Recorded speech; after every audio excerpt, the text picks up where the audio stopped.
প্রিয় দর্শক আসসালামু আলাইকুম। তো দর্শক যাকে দেখতে পাচ্ছেন তার নাম হচ্ছে আকলিমা। আকলিমার বিয়ে শাদী হয়নি। আকলিমা ইউটিউবে এসেছে বিয়ে শাদীর জন্য। আকলিমা চাচ্ছে ভালো একটা মানুষ যে সুখে দুঃখে তার পাশে থাকবে, তাকে কখনো ছেড়ে যাবে না। এমন একজন মানুষ পেলে আকলিমা বিয়ে শাদী করতে রাজি আছে।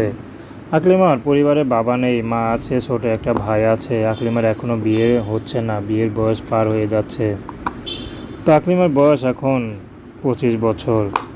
তো এখন কে বিয়ে করবে? যারাই বিয়ে করতে আসে তারাই যৌতুক চায়। যৌতুকের কারণে আকলিমার বয়সটা বেড়ে যাচ্ছে। তো আকলিমা এখন আর দেরি করবে না। বয়স যদি 70-80ও হয়, যদি আকলিমার কথা শুনে ভালো লাগে, পাশে থাকতে চায়, আকলিমা বিয়ে শাদী করতে রাজি আছে। তো দর্শক, আকলিমার একটি কথা, যে আমাকে ভালোবেসে পাশে থাকবে, সে যদি আমার চেহারাটা দেখতে চায়, আমি চেহারাটা দেখার ব্যবস্থা করে দিব। তো এই ছিল আকলিমার জীবনের সংক্ষিপ্ত জীবন কাহিনী। তো প্রেম, ভালোবাসা, বিয়ে শাদী করা একান্ত আপনাদের ব্যক্তিগত ব্যাপার। আসসালামু আলাইকুম।